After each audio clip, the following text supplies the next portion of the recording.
Welcome to Basketball Heads Live.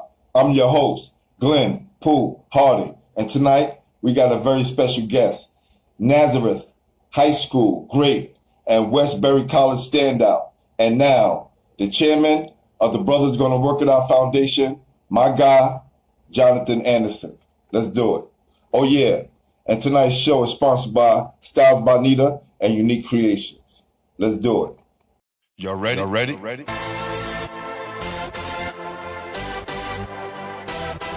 Yes. You have just stepped into the world of chaos, where everybody goes hard. Come on.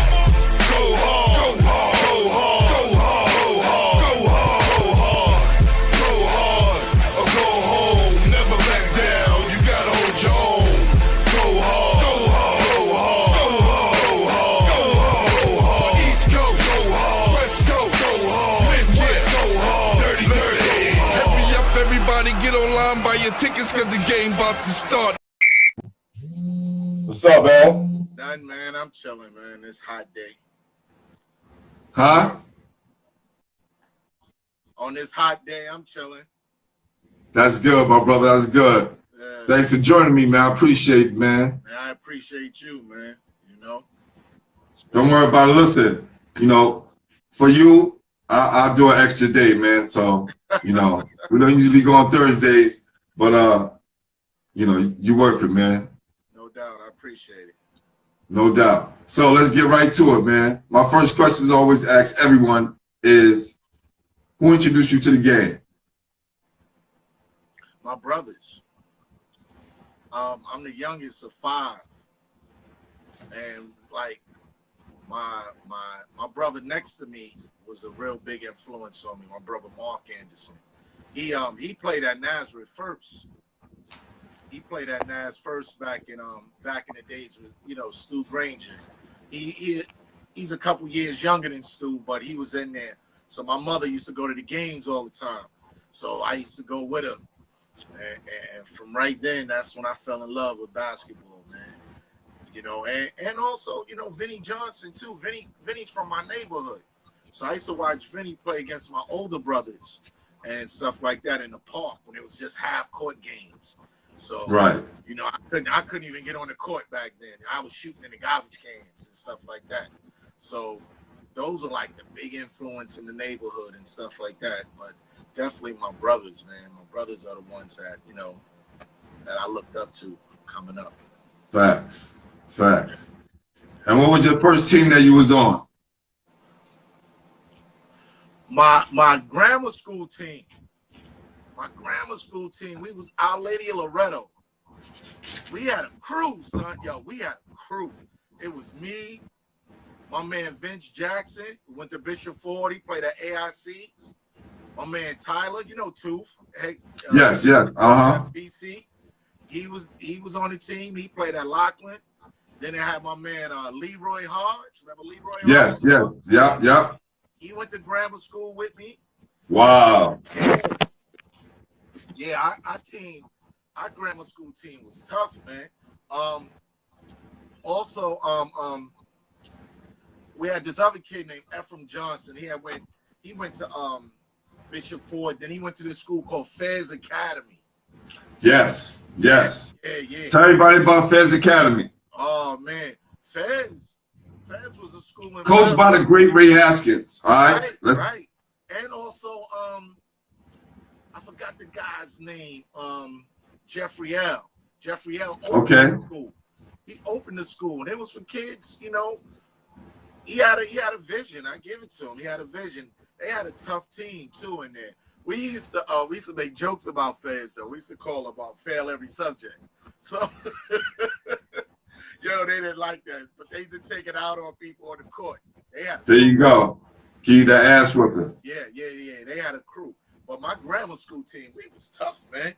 We won like 30 in a row, 7th, 8th grade and stuff like that. And then I always said my grammar school team, we should have stayed together and went to the same high school. But we all split up and went different directions. Yeah, definitely. So you was a Catholic school guy from the beginning. From the beginning, from the jump. My moms ain't play that, man. I had to wear shirt and tie and shoes, man, and walk down the block to school, man. But it gave me a strong foundation. It gave me discipline, you know, when I was young, you know. So it was good. You know, we used to Catholic school boys in grammar school, but we used to play public school teams all the time. We used to play in 55. We used to beat people so bad they used to kick us out of the tournaments, man. We used to beat. They used to say we was too old. They come to find out we was the young ones in the crew. Wow. Yep. That's dope. Yep. So since you already mentioned it, Vinny Johnson was the best guy in your neighborhood? No. No. He wasn't the best player? No. It was players used to bust Vinny Johnson's butt, man. It was like who? What was this brother name? He used to live right on McDougal Street. I wish my brother was here to tell you. He this kid was tough, man. You know, when you playing in the streets, you always gonna run against somebody that's gonna give you fits. You know, it was this dude named Gigi Beckton too. Gigi Beckton. He used to babysit me. He played at Marist College. He was tough too. I used to watch him when I was young, jog around the block with boxing gloves on and a basketball. That's how he used to get his handle done and stuff. Wow. Yeah. So it was, man, because like I said, it was a little half court thing across the street, so everybody used to play there. But it was one brother, I forgot his name. He used to kill everybody in the neighborhood, man. He used to kill everybody in the neighborhood. Yeah. Wow. Yeah. Said Pat said me and Jonathan played PIA together when we was in junior high school, or PAL. Yeah. Okay.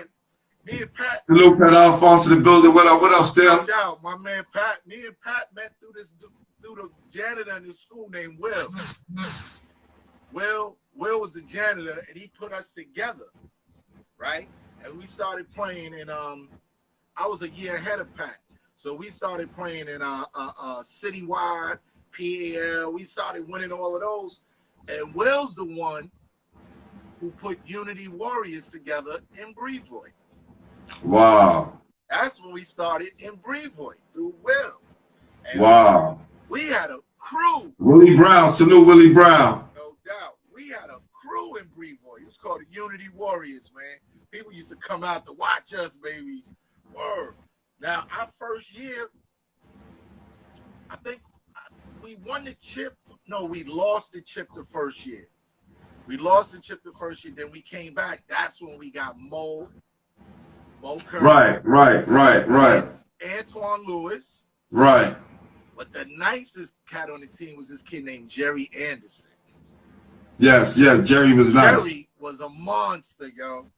Right. 6'9" with a jump shot, dunk on everybody. Yo, we had Todd, right? We had Todd. Right. Remember Terrence? Bless. Yeah. Rest in peace. Rest in peace, T. Nuki played with us. Yeah. Nuke played with us. We had a crew, man. We had a crew. And we used to play at night. We used to love coming to the Coliseum. Yeah. Sonny Lewis. That's right. Salute. We won it back to back. We was going for a three-peat, and Sonny jerked us in 21 Park. What you call it? I think Todd hit the game winner. He said no basket, and it was a semifinal game, and we lost. Oh, okay, because it wasn't against us. Did we beat y'all? I think it was against y'all. It was that semifinal. That's when we went on and won a championship. We beat Troy and them. Right. We lost to y'all in the semifinal game in 21. Right. It was getting dark, and I think Todd was a follow-up or something, and he missed. And what you call it went crazy. He was from Brevoort.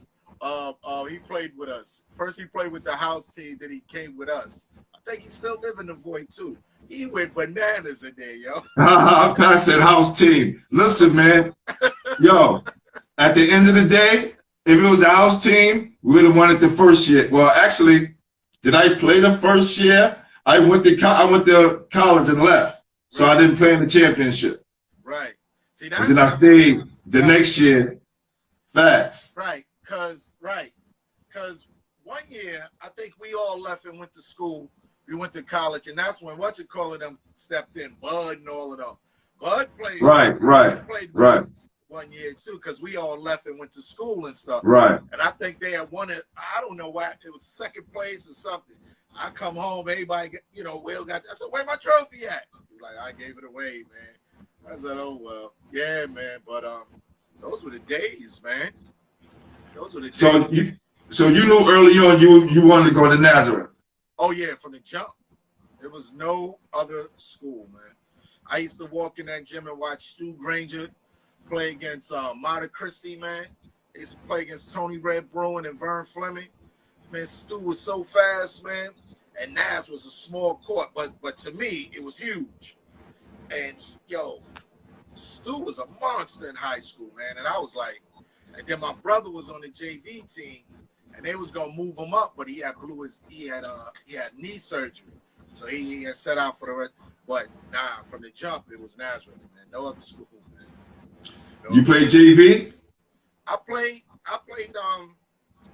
in Catholic school you played freshman, JV, and varsity. So I played all of them. My freshman year, I killed my freshman year because I should have been playing varsity from the jump. But I played freshman ball, then I played JV. Like my freshman year, they moved me up to JV at the end of the season. And the same thing they did in my JV year. They moved me up to varsity and stuff like that. I remember one time, told me straight in my face at Nazareth when I was a freshman, Dick Bavetta, the referee. His daughter Michelle went to the school. So he used to come to the games all the time. He told me, he said, "Yo, you should be playing varsity." And I was a freshman. He said, "Yo, you should be playing varsity, man." But Nazareth also was a lot of politics back then, man. Right. It was a bunch of politics in Catholic school, man. You know how that went back in the days. Catholic and public. You played for Ted Gustis? My senior year was Ted's first year. Because I was going to transfer, man. I was transferring because Marty Harrison had quit. He quit the team, the coach. And I was like, "Yo, I'm out. I'm leaving." So I was getting ready to go to military school. I was going to follow my brother. My brother went to military school. He went to St. John's Military Academy in Wisconsin. And I was going to go there. But Gustis came. And I was like begging my moms, "Please, please, it's a black man. I want to play for him." I heard about him and, how he changed players and stuff. So my mom's was like, "All right, you can stay." And, I played for Gustis. Gustis is the first black coach in the CHSAA. Word. That's one of my mentors. Salute to Ted, man. Ted was that dude, man. Yeah, we're trying to get him on the show still. Yeah. I'll reach out to him too. But Ted was the man. Because Rob was a freshman. Rob Phelps was a freshman. I was a senior. Phil Hayes was a junior and stuff like that. We were, they were young, but Gustis let me rock, man. He let me rock. He changed my whole game, man. If I had Gustis my freshman year at Naz, man, skies would have been the limit, man. Wow. Gustis was that dude, man. How much you average your senior year? 21. Average 21. From 11 my junior year to 21 my senior year. Stem said, "How did you manage to get the 5 stars to 8th grader?" I was going to Nazareth, right? I was going to Naz, and my brother took me up to Naz. Now, at that time, that's 83, 82, 83. Naz is still hot off of the state championship and stuff. Harrison was a coach up at 5-star. So with me coming into Naz, he let me go to 5-star with him and stuff like that. So I was in the bunk, man. I was the only 8th grader. It blew my mind. Who was there? Check out who was there, yo. In the bunk, it was like 6 of us in the bunk. Magic went to BU from Connecticut. Grandpa went to from Christ the King. It's a whole bunch of other Nazareth heads. But Ed Davender was up there. Eric Johnson was up there. Boo Harvey was up there. Mel Kennedy was up there. This kid from Camden, New Jersey, John Wall, he got MVP. Yo, I played in the younger division, but at night when the older cats played, it was incredible. And yo, I ain't gonna lie, son, Boo Harvey, son, and he was just a rising junior at the time. Right. Boo Harvey put on shows, y'all. Wow. I ain't gonna never lie, man. Boo Harvey. You know who else was up there? John Johnson. Oh yes, my God. Yep. Virginia Great. Yep. Yeah, John Johnathon. It was done, but all Americans up there, man. Word, future pros, man. I was like, yo, 5-star, what? Word.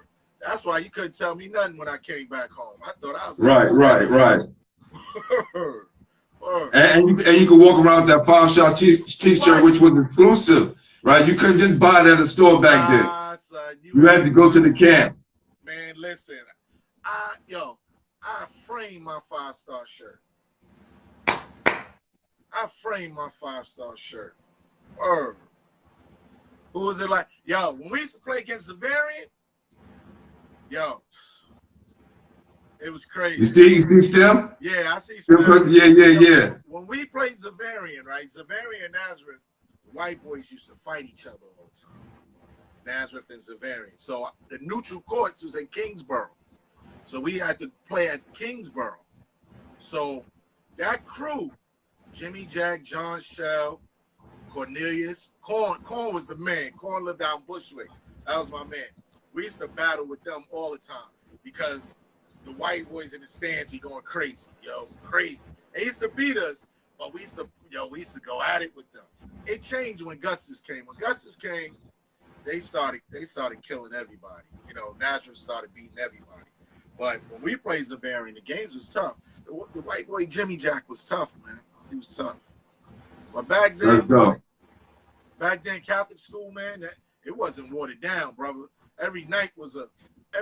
My junior year, Jason Williams was at Christ the King. Malik Sealy at Tarleton. That Malloy team was a pro team. Right.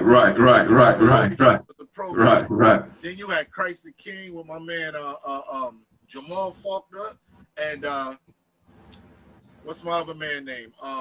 Carlos. Carlos was there. Los was there. Yes. But what was crazy about the Catholic School League back then, all the brothers knew each other. Right. We all knew each other because of how it was, how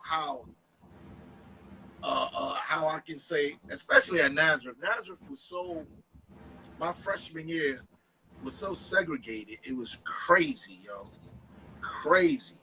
High school period back in the 80s was crazy. If you went out of your neighborhood, it was segregated. So all the brothers knew each other, and then also playing, outside ball, because I played gauchos too, my senior year and stuff. So I knew all the Catholic school guys. So it was cool. But the 80s was rough, man. You had to come ready to ball, man. Wow. Who'd you play with on the gauchos? Oh, I played Jamal Walker, Arnold Bernard. I came off the bench with them dudes. Them dudes, sometimes I wouldn't even get no burn. They put me on the Gaucho B team. Because the Gaucho thing, I got recruited by the Gauchos from Fred. Fred, bless his soul. Fred seen me play at Fordham Prep, and he asked me to come down. And, I would go once in a while because I hated that ride from Brooklyn all the way up to the Bronx. And actually, it was across the street at the time of that little gym. Right. Fifth, across from Kennedy Center. And everybody was getting dunked on in there, man. The gym was small. I would go in there and play, but I wasn't from the Bronx, so they didn't really rep me too much. So I played on the B team. and stuff. But the B team used to beat the A team. We used to scrimmage in the gym. We used to kill them. Jonathan was down. They, you know, that was that gaucho team. Billy Singleton, all of them. That was that gaucho team back then. Yeah, man. Yep, how was Carl Beckett and Nick Sanders at CK? They wasn't there. Carl Beckett, I don't know. Yeah, Carl played. Carl played my senior year. Yeah, he played. Carl was all right, but it was the Jamal Faulkner show, man. That's right. That's right. Jamal Faulkner. Well, I'm still trying to get in contact with to this day. I always see Jamal at Old Timers in Brownsville, but I know it ain't gonna be no Old Timers this year. Oh no, that's dead. Yeah, that's dead. Partner pun. That was no pun intended. That was gonna be dead before this coronavirus. Right. You know what I'm saying? So nah. So what was the highlight of your career? Like, who ass did you bust to let you know you was ready to go to college? Yo, you want to know the truth? In Catholic school? That's all I want to know. Catholic school? Everybody got it.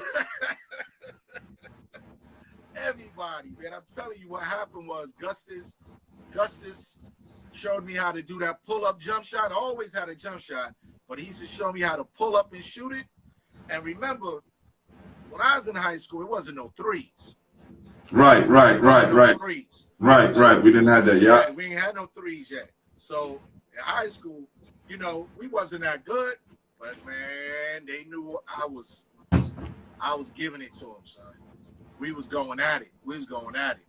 But the toughest opponent, you know, if anybody said around that time, it was Chips, man. Kenny was a monster, man. But you didn't guard him. You didn't go. I'm talking about somebody who guarded you and you guarded them. Oh.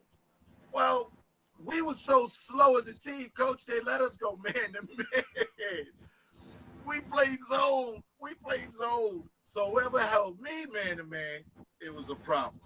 But we didn't really play man to man too much, you know, because Phil and Paul and all of them, they were young, you know, so they didn't learn the concept till they got older too. So, and then Gustus, when he came into Nazareth, he felt some type of way as being the first coach, so he let all the seniors play. Right. He let them start, and they, you know, they was kind of weak. And then in the middle of the season, he said, "Later for this," and he started Phil. He started Rob. You know, it was like, nah, later for this. They got to play. And then that's when we started turning it up a little bit. But it was too late for me. I was graduating. But right. Everybody I played against, I went at hard. Man. I was like, I'm going to get mine, man. That's real. No doubt. That's real. So who did you start your game after? That's a good question, man. You know who I used to like, man? Defensively, and it's crazy, and I'm going to say this because he was on the same level as me. And a lot of people don't like to, you know, acknowledge when you looked at somebody that you played against that was tough. You know what was tough, man? Carlton Screen. Paco was tough, man. Pac was tough as defensively. He was quick with his hands. So defensively, I always tried to look at him and stuff like that. But Salute Paco. Yeah, definitely. But offensively, and you know, back then I didn't look at too many pro players neither, man. I didn't really look at. It was the college level that I looked at, man. Like I said, Stu Granger. I used to like from Maryland, Lynn Bias, man. Yes, who was a beast. He was a beast, man. He could shoot it, man, and do everything. I wasn't built like him, but you know, those were the players that we tried to emulate and stuff like that, and go out and play. You know, Dr. J's my idol, you know, but definitely, you know, when he came down, we looked at college players mostly, you know, when I was in high school and stuff like that. Okay, all right. So after Naz, what did you do after that? Well, after Naz, what happened was Proposition 48 set in. And that messed me up because I was being recruited. I was being recruited by, you know, St. Bonaventure, St. Michael's, you know, big school, you know, good schools. I was being, you know, but I wasn't a good test taker. So, you know, and back then that was the first year it came out. So a lot of colleges didn't take that risk on players. Right, like right. You sit out a year and you rock. So what I did was, you know, I played well in, check this out, I played well in the wheelchair games. Both games I had 12 points and stuff.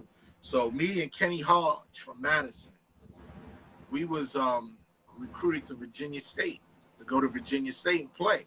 But the coach didn't give us no scholarships. So we left, and I went up to Monroe Community College up in Rochester. I played in the backcourt with this kid, Trevor Ruffin, that played in the league. Trev from Buffalo, he played in the league. Me and him was in the backcourt. He played for Philly. Me and him was in the backcourt for a minute. And we played, you know, I stayed there for like a year, and we played and stuff like that. Then I went off to Benedict in South Carolina. I played played a little bit there, but you know, back then a lot of the further south you went, they discriminated against New York ball players. You know, certain plays, you know, so then I came back home. I played at Westbury for a year, then I graduated, you know.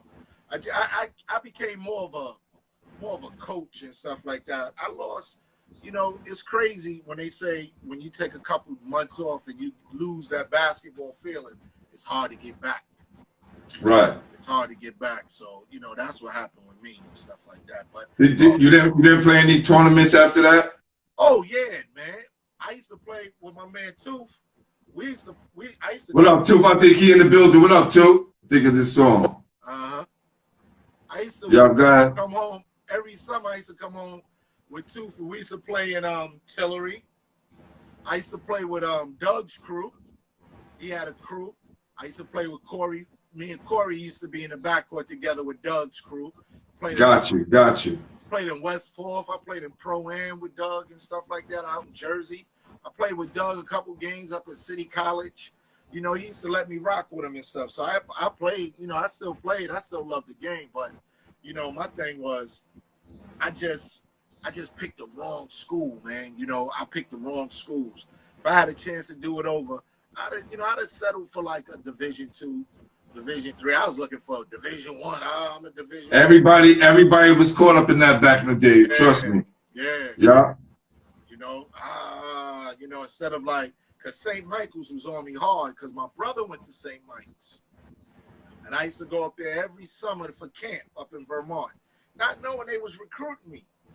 You know what I'm saying? And I was just ignoring them. I'm bigger than that. Not knowing St. Michael's was top 5 in the country, Division II. You know, and I should have went there. But hey, you live and you learn, and that's why I'm doing this. Brother's gonna work it out foundation, so we can tell the young kids the mistakes we made and how we can get it popping. Sim asked how good was Tooth. Yo, my man Tooth was tough. You know why I'm laughing. Grammar school, he can ball. But he's one of those players, the older he got, the better he got. That's what I'm saying. The older Tooth got, the better he got. When we got to Westbury and I was watching him play, I said, oh, shit. Tooth. Yo, turn on the light where you at. Need some light. Oh, okay. No doubt. Give me 1 second. Tooth, what up, guy? Yo, what happened, man? Your man didn't get back to you, huh?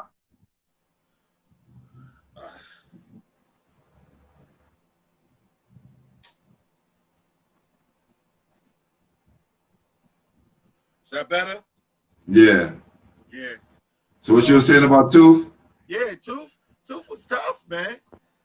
Tooth was tough. Yo, point guard. Yo, he was tough. We used to play all the time together and stuff. So, you know, and who are some of the guys in that Westbury team? My Westbury team was this kid named Spank. You know Spank? Yeah, I know Spank. Yeah. He had 50. I think he had 54 on hop, some shit like that, like 52 on hop. Let me tell you something, boy. That boy Spank can shoot that ball, man. You know, in the name of Ron Jackson, man, that boy can shoot that ball, man. We had him. We had We had this other kid named Big Mike. Mike was from out of town. A lot of our players was from out of town. I never got the chance to play with Tooth at Westbury because he had left. He had graduated already. And I was just you know, trying to do my last semester and stuff like that. But who else was on that team? We had a kid named Bill Myrie. He was all right. We had this white boy on the team named Jamie, man. He had transferred from Central Connecticut State. He was tough, man. He was tough. We had a nice little crew, man. I think that year, man, my last year, we went like 17 and 12, something like that. Yeah, you said that. Yep. Yeah, we went up. We beat Post and Post. We beat Southampton. We beat in the Garden. We beat Stony Brook in the Garden. Wow. Yeah. Before Stony Brook was Division 1, right? Yeah, before they went to Division 1. Yeah. We beat them in the Garden. So, you know, Westbury was fun, man. You know, it was something to do, man. But the competition level was tough. We played a lot of teams that now are Division 2 powerhouses or Division 1. You know, so we played. We had a tough schedule. We went to Franklin and Marshall, and they were ranked #1 in the country, Division 3. We played them, and we was up, and they just blew us out. But we had a tough schedule, man. We had a tough schedule. Right. Yeah. That's dope, man. Yeah, man. All right, so tell me about the Brothers Gonna Work It Out Foundation. What you guys doing over there? The name Brothers Gonna Work It Out, you know, it comes from that movie. It's originally my brother and his brother, my brother Infinite and brother Supreme, back in the days, had a tournament called the GBLL.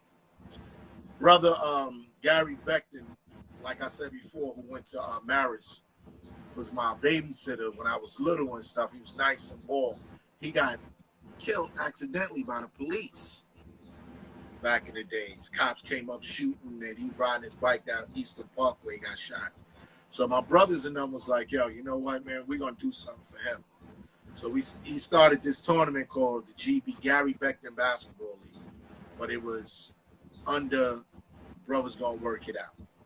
And it took a lot of the brothers. This was the early 80s. It took a lot of brothers off the streets. First All-Star game, Vinnie Johnson threw up the ball and stuff like that. Dwayne Martin played in it. Eric Johnson. Yeah, my guy, Jake. Yeah. Mm-hmm. Eric Johnson played in it. So it was, you know, it was a nice basketball tournament. You know, I wish my brother and them would have kept it up. But years went on. We started, you know, in our neighborhood, we became like the tenant presidents and stuff like that. We said, you know what? We're going to take it back. We're going to do a tournament for these kids. The kids who are not stars on their teams in high school, but still can ball. So we want them to play with it, you know, play. They just did the court over across the street from us. So my brother was like, you know what? We're going to call it Brothers Gonna Work It Out. You know what I'm saying? So we started that. We was going to do something again this year, but they did it to permits and stuff like that. You know, so, but that's something that was around for a long time. And a lot of brothers, you know, older now and grandparents and stuff like that, they always talk about that. You know, the GBL, we remember that and this and that. So it's just something that I remembered because I couldn't play in it back then. I was a scorekeeper. I was too young. It wouldn't let me. We had to be in high school. I was like in the 7th grade or something like that. So I kept the stats. And so I remember, you know, let's do this, the GBL, you know. And we, you know, I wanted to take it up another notch this year. I wanted to, like, you know, I was telling you I wanted to get the gym inside, you know, the building, start doing SAT preps, bring brothers in to mentor young brothers, you know, just to keep them out the streets and stuff like that, because you know what's going on out here now, man. And those are the things that, you know, we still gonna do it, but we just gotta revamp it now. It's a way that we gotta do it differently now, and you know, hopefully, you know, it'll still be successful. That's dope, man. Well, I came out last year, man, and it was awesome. The championship game between the home team, I think the house team in Banneker. Yeah, Banneker won it. It was a good game. And Banneker won it. They had a great, they actually had a great year last year because I invited them to play in the second annual Memorial Classic that we do for one of the guys who got murdered, right? One of my guys who used to play for me. And they won that, and then they won your championship, and they went on to beat Jefferson, boys and girls, right? They had a great year. They had a great year. I think because of him keeping that team together and letting them play in the summertime together had a lot to do with yes. They were used to playing with each other. Yep. Yeah. So salute to my man Jackson, man. He's doing a great job at Banneker, man. Yeah, salute Will Jackson. That's wrong. He was going here as well. Salute my guy. And just all right, so go ahead. Just like my boys from BC too, man. You know, like with Tooth and he keeps them together too in the summertime. And yeah. Salute to Brooklyn Collegiate. Right. Trying to get him the head coach on here as well. Yeah. And that was so what's your perception of New York City basketball? Huh? Say that again? I said, what's your perception of New York City basketball today? I think we got a lot of talented kids. But my thing is this, man, and I keep telling everybody this. I go back to the foundation of it. The Board of Ed is killing our kids on the athletic part. And people ask me why. Get rid of the regents, man. So our kids ain't got to leave the state and go somewhere else to get a high school diploma. A lot of our talent is leaving because these kids can't graduate, man. You know? And then you got a lot of kids also who are straight up spoiled. I was telling Tooth one time, I was watching these kids play, right? They come to the park. They change their sneakers.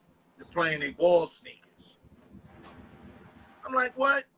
Or from slippers the ball. Slippers, the ball sneakers. I'm like, what? And then you got to buy them water. And stuff like that. I said, listen, man, when I was coming up, bro, whatever sneakers I came in the park with, those are the ones I played in. Number one.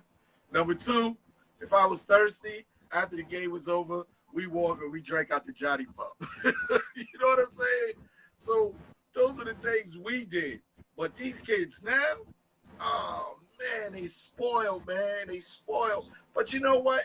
And they got, now the parents take them to work out. They got trainers. And, you know, I'm like, whoa.